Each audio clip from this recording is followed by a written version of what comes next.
Hoy, ikaw. Narinig mo, di ba? Anak ako ng congressman. Kaya kung may gawin kang mali sa amin, makikita mo, magkakaroon ka ng problema.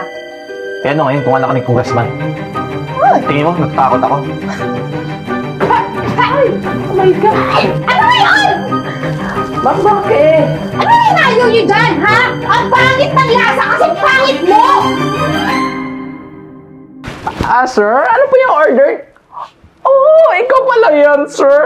Ito naman, hindi ka naman napasabi na pupunta ka ulit ngayon. Eh, di sana nakapag-makeup ako ng bongga. Ikaw, sir, ha? Binabalik-balikan mo talaga dito yung putahe ko. Alam mo kasi, namiss ko yung putahe mo eh. Ikaw, sir, bolero ka talaga. O siya, sir, ano ba yung order mo? Siyempre, namiss ko sa'yo. Ay, yung special nyo dyan. Okay, sir, alam ko na yon. So, sir, ihahanda ko na yung food mo, ha? Naka-ready na yon. Sarapan mo ha. Syempre naman, sir. Oh, sir, baka gusto mong matry itong bago naming dessert. Masarap ba yan? Syempre, sir. Tsaka sobrang ang dami ng mga ano dyan, mga seasoning na nilagay sa dessert namin. Oo. Oy, waiter! Nakita mo na kami.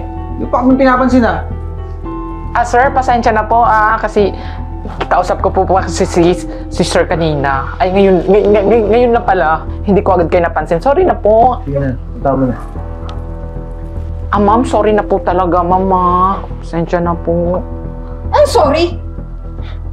Mas importante pa yung lalaki yan kaysa sa akin. Hindi mo ba ako kilala? O ikaw, huwag na masyado maraming tanong. Bigay yung pinakamasarap na pagkain dito. Sir, lahat po kasi Hindi mo ba kilala to? Anak to ng congressman. Sir, lahat po kasi ng pagkain namin special eh. Tanga ka ba? Sinabi ko na yung special! Ha? Sige na! Sige po, isi-serve ko na po yung pinaka-bestseller po namin dito. Teka lang, Marimar. O ikaw, huwag kang masyadong mayabang. O ikaw, ang nangingilam dito Hindi mo ba alam, anak to ng congressman? Hoy, ikaw. Narinig mo, di ba? Anak ako ng congressman. Kaya kung may gawin kang mali sa amin, makikita mo, magkakaroon ka ng problema.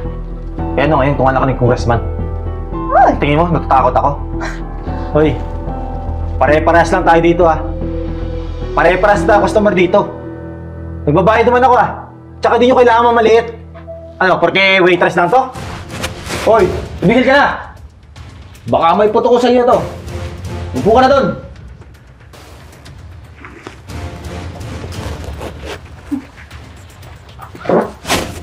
Ikaw, ano pang hinihintay mo? Alis na! Hindi mo na ako pinakukulpak lang yun. Sige ma'am, una po kayo.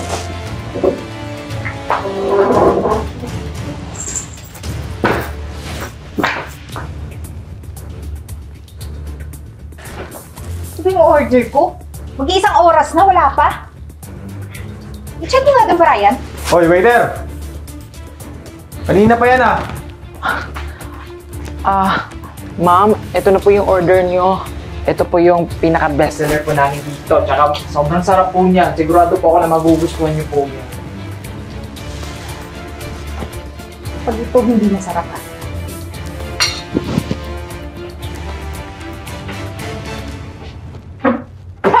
Ay! Oh my God! Ano ngayon? Ma'am, bakit? Ano yung ayaw niyo dyan, ha? Ang pangit ng lasa kasi pangit mo! Eh, ma'am, masarap po yan kasi bestseller po namin dito yan eh. Nagtatanong ka, ha? Ang pangit ng lasa kasi pangit mo! Di ba sabi ko yung pinakamasarap? Yung special! Iyan po yung pinakamasarap sa amin na pagkain eh. Yun na yun! Teka lang! Ano nangyayari dito, ha? Bakit nila-aras niyo yung waiter ko? Sino ka ba dito, ha? Ako yung manager. At ako rin may-ari ng restaurant na to. Ano ba problema, ha? Ay, ikaw pala? Itong pagkain ng sinerve ng waiter mo, ang pangit ng lasa? Teka lang, miss, ha?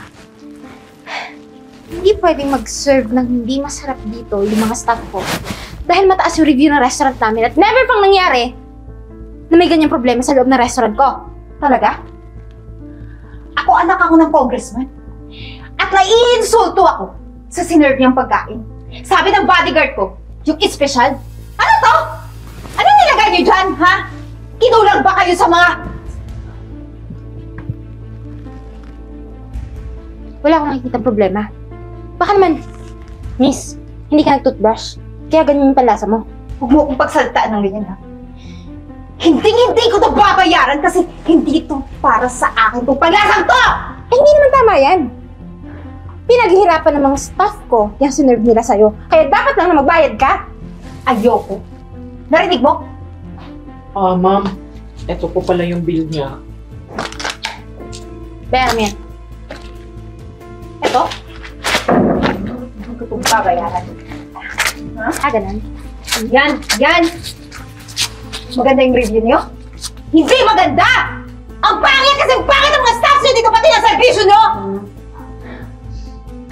Teka lang, miss, ha? Wala akong pakialam. Kahit anak ka pa ng presidente, mali yung ginagawa mo.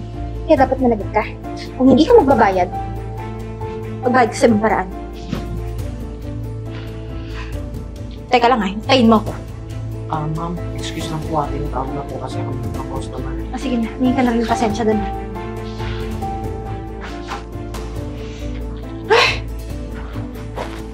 Aba, at nagsama ka pa talaga ng kakampi mo. Eh ano naman magagawa niyan? Takot nga yan sa amin eh. Pepe, patunayan mo nga dito sa anak daw ng congressman na hindi lahat ng pulis ay nakokontrol ng politika. Alam mo, madam, kanina pa ako titipis sa mga tay. Lalo na dito. Ah, sir. Ayun pa rin mo. Akin na. Ako lang, sir. Ulo kayo, ha? Ano? Pagmamalaki pa rin. Yung magulang. Kahit ikaw pa yung congressman, hindi yan natatakot sa'yo. Kasi siguro hindi ko matatanggal sa trabaho mo. Duban! Sagutan ako! Miss, seryoso ko to. Hindi kita diba? Sana, gayahin mo ko. Hindi yung umaasok sa magulang mo. Sige na po. Pepe, dalhin mo na yun. Sige na. Ikaw, pulis ka, pagsisisiyan mo to! Sisi, ang pinasasabi mo. Tuwa nga kayo.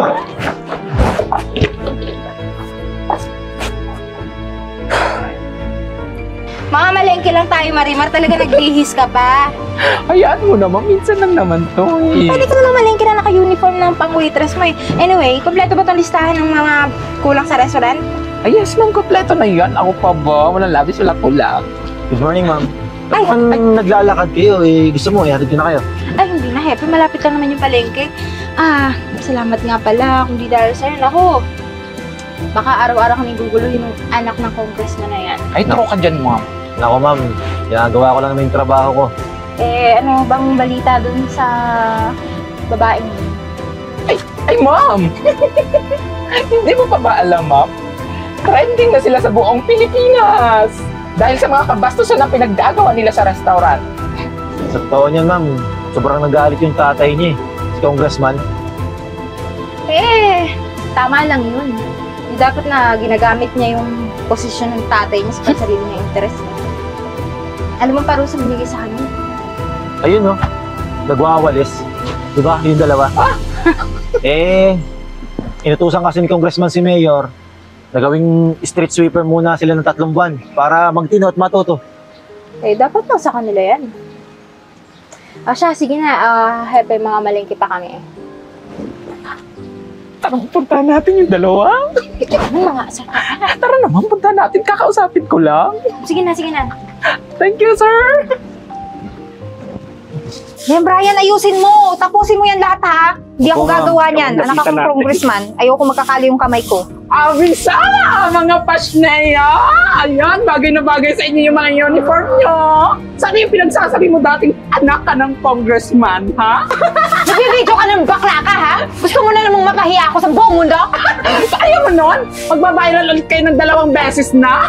Pangalawa na to, malay nyo, di ba mag-boom ulit tong video na to? Sige, agbasin mo! Agbasin mo! Naka-video ka, naka-video. Ano naman to, ha?